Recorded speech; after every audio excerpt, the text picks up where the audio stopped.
আর আবার আমরা আওয়ামী লীগ করার কারণে কোন সাংবাদিককে আমরা কি প্রসিকিউট করছি? আপনি দেখেছেন আমরা কোন সাংবাদিক সে আওয়ামী লীগ করেছে তার জন্য আমরা তাকে প্রসিকিউট করছি?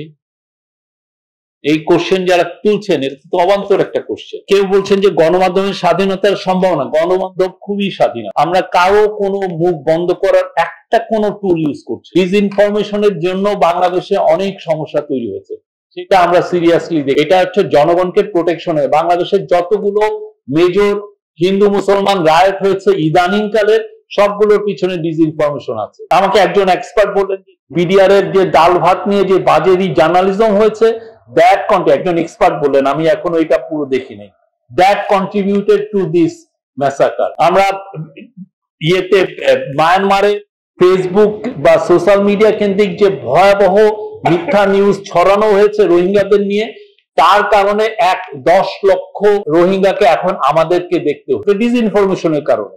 আপনি দিনের পর দিন মিথ্যা নিউজ ছড়াইছেন ওদের এগেনস্টে, তার এবং এটা একটা ক্ষেত্র তৈরি করছে একটা ওদের এগেনস্টে একটা ড্রাইভ ক্যারি আউট করার জন্য। এটা কে বলেছেন? এটা বলেছেন মিউনিক সিকিউরিটি কনফারেন্স হয়, এটার চিফ প্রফেসর ইউনুসকে বলেছেন যে তুমি ডিসইনফরমেশনের ব্যাপারে সব সময় সিরিয়াস থাকতে হবে বাংলাদেশের মতো একটা ডেন্সলি পপুলেটেড দেশের জন্য। একটা misinformation that can create a lot of havoc. এবং এটা ওইটার কারণে আমরা এখন রোহিঙ্গা যে দেখেন 7টা বছর ধরে আমরা রোহিঙ্গাদেরকে এইখানে আমাদেরকে সিরিজ অফ মিসইনফরমেশন কারণে। আপনি বড় বড় ইয়ে দেখেন 2012 সালের রামু রায়টটা দেখেন, এগুলোর পুরো ইয়ে দেখেন, বা ভোলাতে যেটা হচ্ছে এটা রায়ট হয়েছিল 4-5 জন মারা গেল, প্রত্যেকটা দেখেন। তো এইগুলো তো আমাদের একটা সরকারের তো এটা একটা খুবই দায়িত্ব যে ডিসইনফরমেশনটাকে ট্যাকেল করা। অনেকে বলছেন বিরোধী দলের কথা বলে, আমরা তো দেখছি যে বিএসএস বিটিভিতে বিরোধী দলের কথা বলছে। আর ইন্টারন্যাশনালি এখন যে এই অবস্থা, সত্যিকার অর্থে আপনার ন্যারেটিভের জন্য বিএসএস বিটিভি অবশ্যই স্বায়ত্ত শাসন দরকার, বাট এটা গভর্নমেন্টের কন্ট্রোলে থাকা উচিত। এটা পুরো world wide it's a phenomena. খুব কম দেশে নিউজ মিডিয়া, আমি চাই যে আমাদের মনে হয় যে প্রাইভেট মিডিয়া অবশ্যই বাংলাদেশে একটা থ্রাইভিং প্রাইভেট মিডিয়া থাকুক, কিন্তু এট দ্য সেম টাইম সরকারি একটা থ্রাইভিং মিডিয়া থাকুক।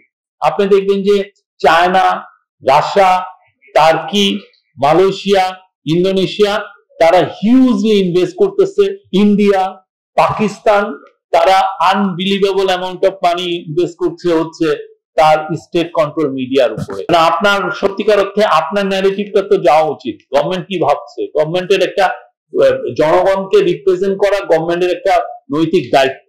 আর আবার আমরা আওয়ামী লীগ করার কারণে কোন সাংবাদিককে আমরা কি প্রসিকিউট করছি? আপনি দেখেছেন আমরা কোন সাংবাদিক সে আওয়ামী লীগ করেছে তার জন্য আমরা তাকে প্রসিকিউট করছি? এই কোশ্চেন যারা তুলছেন এটা তো অবান্তর একটা কোশ্চেন। আমরা কি আরো জার্নালিজম করার জন্য কাউকে কেউ প্রসিকিউট করছি? আর অ্যাক্রিডিটেশনের কার্ডের যেটা আসছে আমরা বলছি হ্যাঁ এটা একটা আমাদের এটা ভুল ছিল, বাট তারপরে কোন সাংবাদিক কোন প্রতিষ্ঠান কি বলতে পারবে যে আমরা ইয়ের এক্সেসটা আমরা বন্ধ রেখেছি? আমার জানা মতে প্রায় 600 সাংবাদিক এক্সেস পেয়েছেন সচিবালয়ে, তারা যাচ্ছেন, রিপোর্ট করছেন, এবং আমরা তেমন একটা কমপ্লেন পাচ্ছি না। বাট এটা আমাদের একটু স্লো হয়ে গেছে, এই কাজটা খুব দ্রুত সবাইকে অ্যাক্রিডিটেশন দেওয়া উচিত। আমরা একটা কমিটি করেছিলাম, তার কিছু অ্যাডভাইস ছিল, রিকমেন্ডেশন ছিল, সেগুলো ইমপ্লিমেন্ট করলে আমার মনে হয় এই জিনিসটা আরো বেটার অবস্থায় যাবে। আমরা 3 বছর আমরা চাচ্ছি যে একটা সাংবাদিক 3 বছর যাতে অ্যাক্রিডিটেশন পায় এবং তার ফ্রি অ্যাক্সেস থাকে।